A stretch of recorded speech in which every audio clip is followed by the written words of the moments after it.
मैं आपसे समझना चाहता हूं कि कर्नाटक जीत के उत्साह के बाद उत्तर प्रदेश में आप लोग ध्यान क्यों नहीं दे रहे हैं? देख रहे हैं कि बीजेपी किस तरह की तैयारियों में लगी हुई है, पूरी ताकत झोंक दी है और उत्तर प्रदेश से बीजेपी बहुत उम्मीद रखती है, क्योंकि खास तौर पर हिमाचल और कर्नाटक में जो कुछ हुआ तो अब उत्तर प्रदेश पर परफॉर्मेंस का दबाव है बीजेपी का।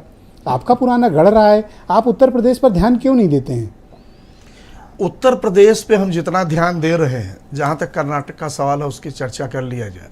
कर्नाटक पे और अन्य तमाम राज्यों में भी इनका बड़ा दबाव और बहुत तैयारी और सारी चीज़ें इनकी थी।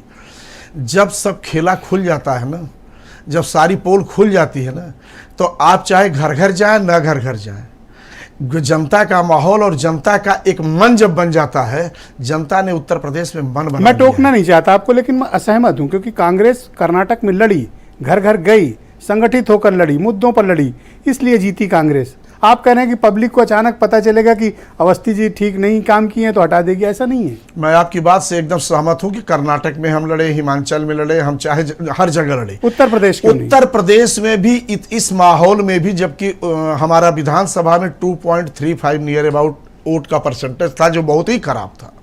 इसके बावजूद भी हाल ही में नगर निकाय के चुनाव में हम तीन जगह सेकंड पोल किए, और मुरादाबाद में तो हमारी स्थिति है कि हम लगभग 2800 वोट से केवल चुनाव हारे। पांडे जी 4.9% वोट, तो बता तो रहा हूं ना, इतने से आपको कुछ नहीं मिलेगा। बता रहा हूं ना, 47 सीट थी 2012 में भारतीय जनता पार्टी। आपसे तो कहा जा रहा है कि उठो दौड़ो, अगला भाग निकला है आगे। मैं वही बताने जा रहा हूं कि मेरा प्रोग्राम क्या, मेरा जगाया जा रहा है, उठो। नहीं, आप एकदम सही कर रहे हैं, आप हमारा हौसला बढ़ा रहे हैं, बड़ी अच्छी। लेकिन मैं जो अपना प्रोग्राम बताने जा रहा हूं, भाजपा भी हतोत्साहित होगी और आपको जानकारी जरूर होनी चाहिए। अरे तो बताओ। मैं जो बताने जा रहा हूं, अच्छा तनाव में पहले मैं इनके बारे में बताओ। 2014 के लोकसभा के चुनाव के बाद 11 बाई इलेक्शन हुए थे उत्तर प्रदेश में। जो सीटें हुई थी, जो इनके कभी एमपी हो गए थे, जैसे भी 10 पे हारे थे ये उत्तर प्रदेश का। लेकिन फिर भी हम अपनी तैयारी बताते हैं। 1 जून से हमारे प्रदेश अध्यक्ष मंडल स्तर पे पूरे महीने मीटिंगें करने जा रहे हैं। इसके बाद जिलों में जाएंगे और गांव-गांव तक प्रवास करेंगे।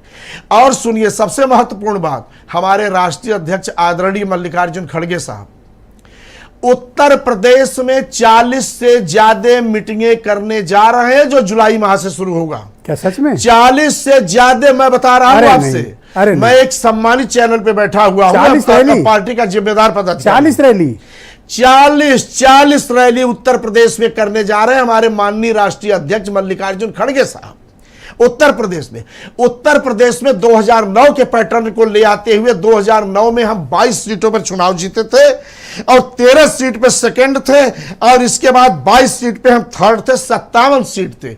यह 57 सीट तो हम किसी न किसी तरह ये हम जीत के ही रहेंगे 2024 में।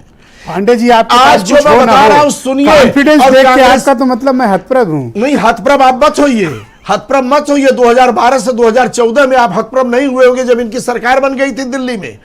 मैं बता रहा हूं, जो 2009 में हम सेकंड और थर्ड, और जो 22 सीटें जीते थे, 57 सीट पर सेकंड थर्ड मिला के थे। ये हमारी प्रथम वरीयता की सीट है 57। आपको पता है बीजेपी टिफिन बैठक तक कर रही है। अरे ये हम जीतने जा रहे हैं, बीजेपी 30 बैठक कर, टिफिन खाएंगे, चर्चा करेंगे। अब बाकी की जो सीटें हैं वो हमारी नेट टू नेट फाइट होगी। हम 80 सीट पर नेट टू नेट लड़ेंगे। पांडे जी शुक्रिया। डिबेट के दूसरे चरण में आपके बाकी विचारों को सम्मिलित किया जाएगा।